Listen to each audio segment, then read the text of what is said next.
statement ni dong na ay tibawason na sana ko ni kay at least balance no na naman to si Auntie Claire coming from the family mismo.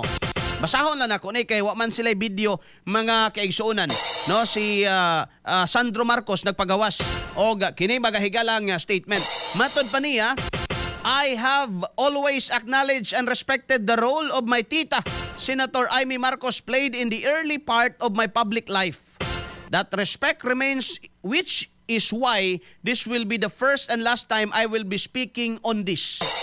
It pains me to see how long she was gone to the point that she resorts to a web of lies. Bakak daw to, no?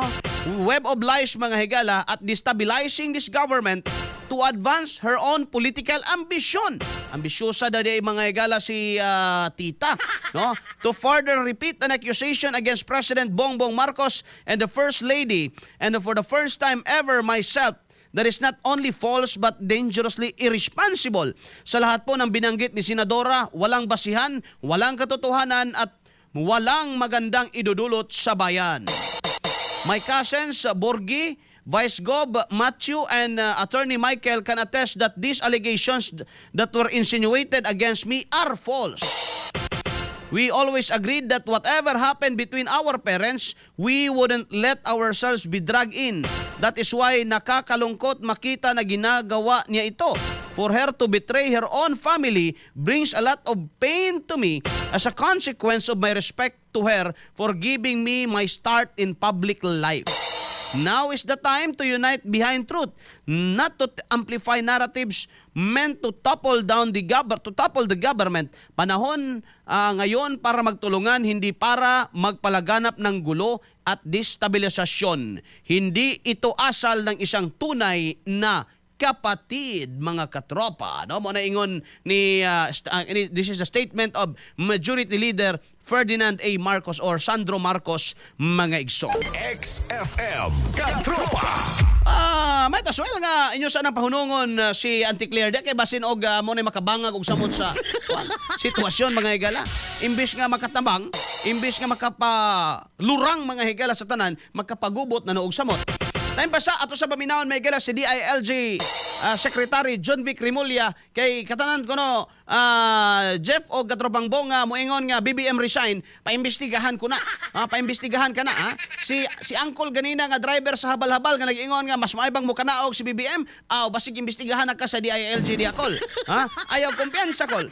Muna nga kita, mga katropa, o sige lang di lang ta mga katropa mahadlok og mo imbestiga kay okay ra man kayo na. Sige, imbestiga lang mo. Binaw na to si Secretary John Vic Rimulya. Miracle. That's close to inciting suicide, so investigate namin sila. Yung mga ganyang klaseng salita has no place in a civil society. We will go for truth, accountability, and justice, and go through the due process kung sino man kailangan mahatulan dito.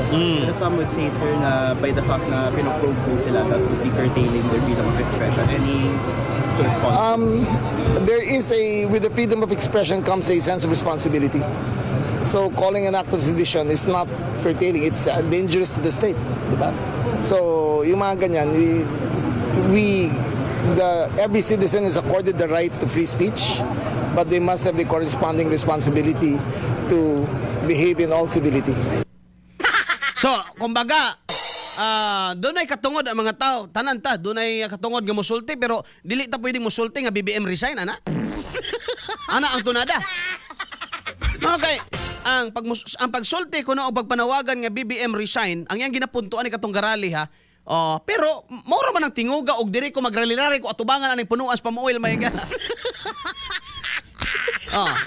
Magpaprenta ka ro mga tagsako bong ato nang butangan diag BBM resign nya bidyuhan nato. It's the same, mga higala, no?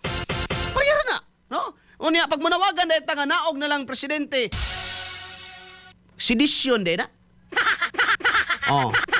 Minaw mga kaubanan at mga katropa rong mga kapulisan, sundaluhan, abogado. Pag muingon ko pananglitan, well, mutuo ko pananglitan, mutuo ko pananglitan ha. Mutuo kong Amy. O mas makaayo nga munaog si Bongbong, BBM resign, BBM resign. Sedisyon na. Unya, kulang pa gyud akong gisulti karon. Taon-taon paghuman og programa, maggupit kog sako. Akong pinturahan mga igala sama sa ginabuhat ang mga progresibong pundok, mga bayad muna, mga anak pangit, no? Ako nang buhaton. Nya magbutang ko BBM resign, nya magsinggit-singgit ko di atubangan anang pamoil. Oh, sedisyon gyapon na siya. Ha? Oh, pwede. Oh. Sedisyon magyapon na siya. So, naaday karoy kuan? Naaday karoy limit mga higala. Tingali kung nagbitbit ko di hagbaril, no, nya nidagan ko paingon sa Malacan yang mga higala nya batu-batuhan no giba. Arak-arakan ko na di wala illegal na. Pero kung I am expressing my dissatisfaction, og moingon ko mas maayo pang wa kabong. Oh, mana ko. Mas maayo pang mukanaog kabong. Makaingon ka di ay mga higala nga sedisyoning ako. Oh, tarungan na siya Secretary John B. Crimolia. Sobraan na pod mog tutoy pod. Wala nyo tanawan ng Pilipinas, di na ni maagwanta ni pati akuan mga higala isda tag 500 ng kilo na usa naman ni oy. Oh. Barato kunong bugas. Pero ang isda mga higala, perte yun, di yun makaon. Oh. Nisad-sad atong ekonomiya, oy. Wala na mo kabantay, nga nitaas na pod. Wala lang yun, mga higala, wala yun siya napansin. No? Pero nitaas ba yung presyos petrolyo karon? Just karon nga adlaw may higala, Martes ron.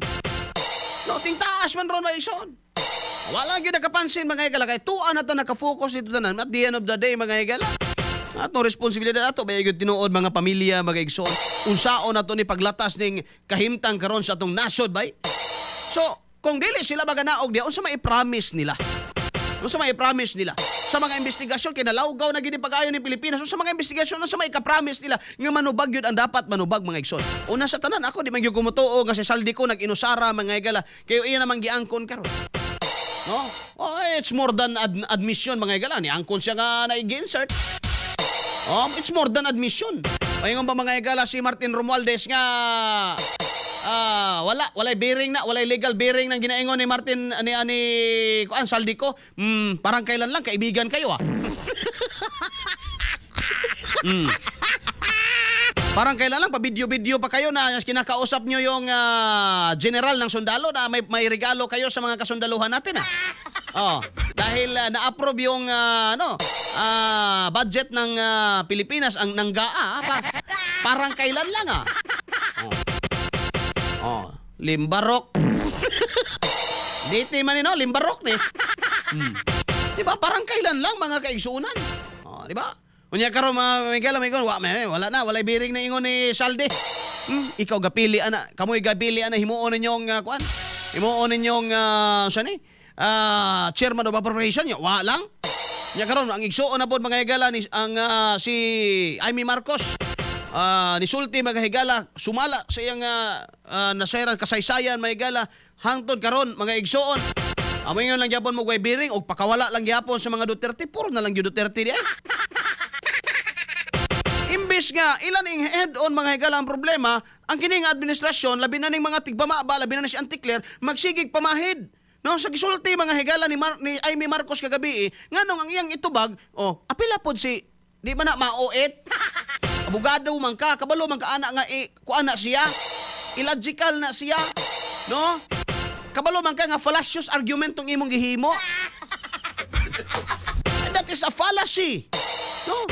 That is a fallacy mga katropa because case in point dito ta kang BBM ay natog labot-labot ta si Digong kay kanto irrelevant pa to siya karon kay tuwa man in taon to wa to siya labos Pilipinas in taon karon mga panahon na biktima to siya sa inyong kabuang.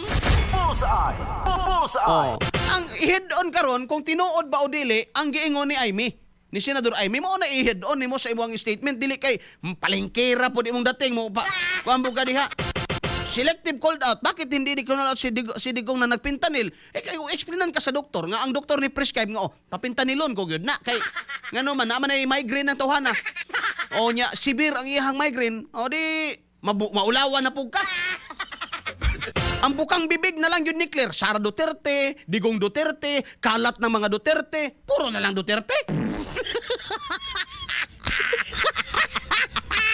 Wala joy may responsibilidad nga ang kunon mga higala ang karon nga administrasyon puro na lang yung Duterte. Bisan kung klaro na kayo mga higala nga sa inyong gihimo kaniadto inyo rang gipadakop bisag wa mo agi sa korte sa Pilipinas ka klaro na gyud ana. Kay tama pa tong inyong gibuhat nganong inyo man giusab ng extradition process karon be. Bullseye! Bullseye! Kay tama pa tong inyong gihimo nganong na may kausaban karon lagi mga higala. Klaro na pero wala naabay nanubag, wala in town. Wag itay mahimos Pilipinas mo ning politikas Pilipinas makayong kag kuy daw mag-apil-apil. Kay og naara kas minority mga higala Ginoo ko. Oh, ipalabay yo kag impierno. Delikado. Bullseye! Bullseye! Ay nako kaloy iyang Pilipinas Ginoo. Alas 9:05 na sa itong pagbalik mga higala. Dito sa atong serbisyong katropa. Doon sa pagbalik na lang dong, ha? O, pa-prepare na lang daan.